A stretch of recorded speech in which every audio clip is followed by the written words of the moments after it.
Good morning, children. So let us continue discussing about this chapter 5, that is the fundamental unit of life. So what a cell is made up of? So when we observe cell under a microscope, we see that a cell is made up of mainly three components. That is the plasma membrane, nucleus, and the cytoplasm. So in this class, we will be discussing about the plasma membrane. So in the next coming classes, we will discuss about the nucleus and the cytoplasm. Now, so let us discuss about the plasma membrane or cell membrane. So this is the outermost covering of the cell that separates the contents of the cell from the external environment. So this plasma membrane or the cell membrane is the outermost covering of the cell, which separates its contents. What are its contents? Its contents is basically the cytoplasm and nucleus from the external environment. So it is also known as selectively permeable membrane. So why it is known as selectively permeable membrane? Because this plasma membranes allows which subtain, it selects that which substances will go inside the cell and will come out from the cell. So therefore it is also known as selectively permeable membrane, because it allows the entry and exit of some other substances. So it is flexible as it is made up of organic molecules like protein and lipids. So therefore it is flexible.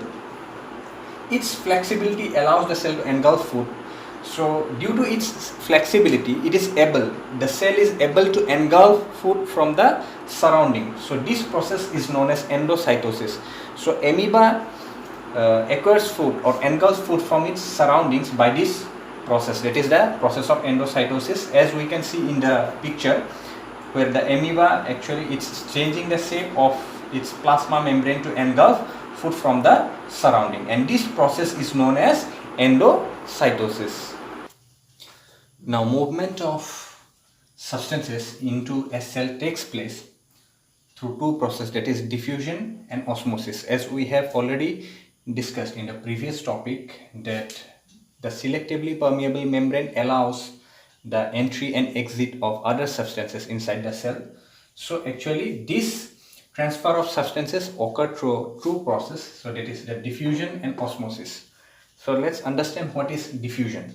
The spontaneous movement of substance from a region of high concentration to a region of low concentration. So this is the spontaneous movement of the substances from a region of high concentration to a region of low concentration. Example, CO2 and O2, that is carbon dioxide and oxygen, move across the cell membrane by the process of diffusion.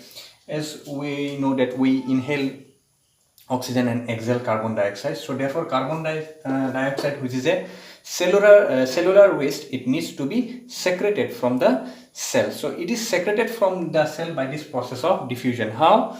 Because when the concentration of CO2 inside the cell, suppose this is the cell, and the concentration of CO2 inside this cell increases, then it moves out from the cell. When the concentration of CO2 inside the cell is more than that of the external environment, so it moves out from the cell by the process of diffusion. And similarly, when the concentration of oxygen inside the cell is low than that of the surrounding, then the oxygen moves in from the surrounding to that cell by this process of diffusion.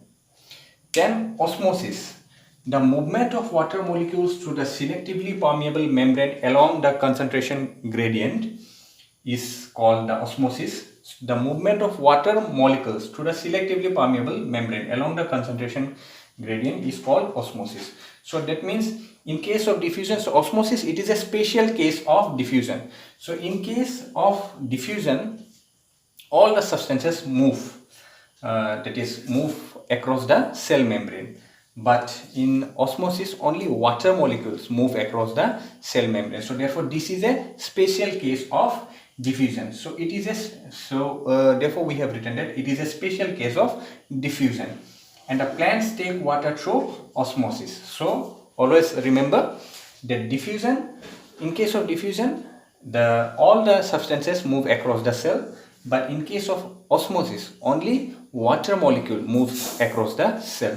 So let's understand this with a diagram, that is, as you can see in the picture, that is, in case of diffusion, both the solute and the solvent moves, but in case of the osmosis, only the solvent moves, but the solid does not move.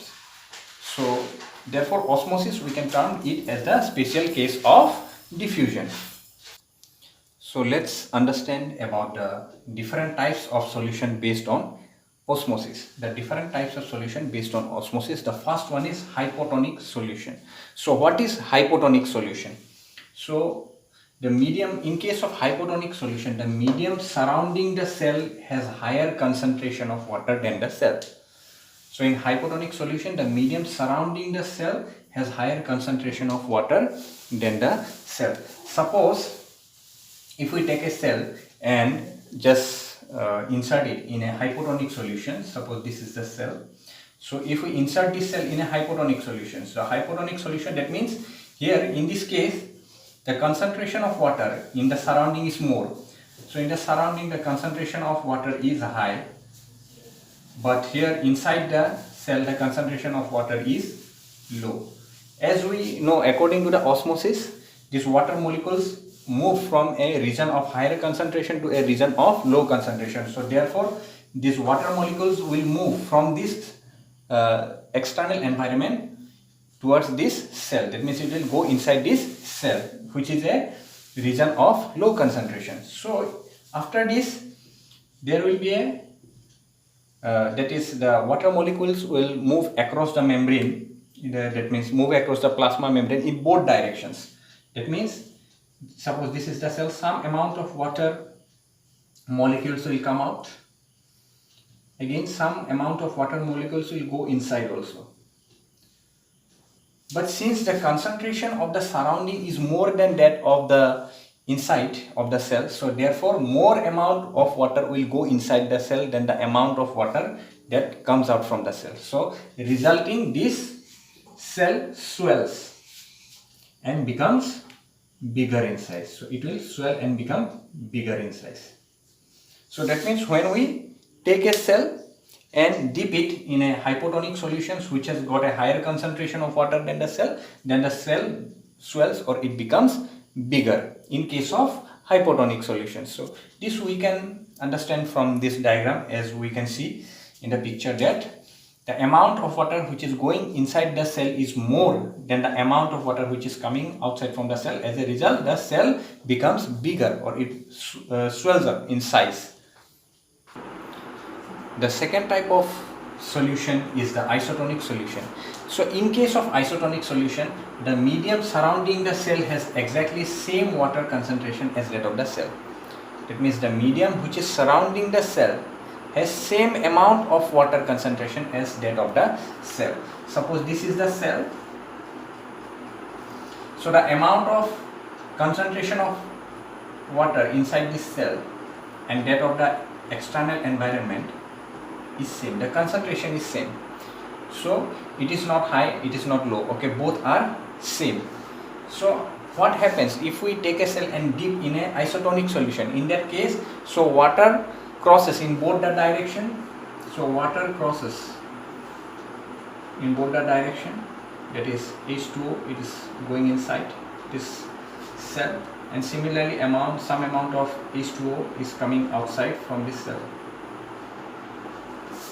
But in this case, the amount of water which is entering the cell and the amount of water which is coming out of the cell is same, because the concentration is same. So it is not flowing from a higher region to a lower region, because the region is same. So it is stable. So therefore amount of water which is going inside the cell and the amount of water which is coming outside the cell, from the cell is same. So therefore the size of the cell remains same in this case. Size of the cell remains same. It will not increase in size as in case of hypotonic solutions. So in case of isotonic solution it remains same. So therefore when we take a cell and dip it in a isotonic solution, the size of the cell remains same. So this we can understand from the picture as it is given, that we can see that the amount of water which is going inside the cell and the amount of water which is coming outside the cell, it is same. So therefore the size of the cell remains same. It is not changing in size. The third type of solution is the hypertonic solution. So What is hypotonic solution? The medium surrounding, when the medium surrounding the cell has low concentration of water than the cell. That means the solution in which the medium surrounding the cell has low concentration of water than that of the cell. So that type of solution is termed as hypertonic solution. So suppose, let's understand with an example. Suppose we take a cell and dip in a hypertonic solution. So this is the cell. So here in the outside environment, the concentration of water is low, but inside the cell the concentration of water is high. So as we know by the law of osmosis that water molecule moves from a region of high concentration to a region of low concentration, therefore in this case water moves out from the cell in both direction. That is, water is coming out from the cell, again water is going inside the cell from the outside environment. But in this case the amount of water which is moving or coming out from the cell is more than the amount of water going inside the cell, because so this is the higher region, the water which is inside the cell is in high concentration, so therefore amount of water which is coming outside to the external environment is more than the amount of water which is going inside the cell. So in this case, as the amount of water coming from the cell it is more, so therefore at last the cell shrinks or it becomes smaller in size. It shrinks or becomes smaller in size. Shrink or becomes smaller in size. So we can understand this by this picture which is given below. That is, when we take a cell and dip it in a hypertonic solution, the cell shrinks. So since the amount of water which is going inside the cell is less than the amount of water which is moving outside towards the external environment, so therefore the cell shrinks. So in case of hypertonic solution, when we take a cell and dip in a hypertonic solution, when we take a cell and dip in a hypertonic solution, it shrinks. So at last we can understand this concept from the diagram. That means in case of hypertonic solution it shrinks, in case of isotonic solution the cells remains of same size, and in case of hypotonic solution the cell becomes bigger or it swells. So that's all for today. So rest we will discuss in the next class. Thank you.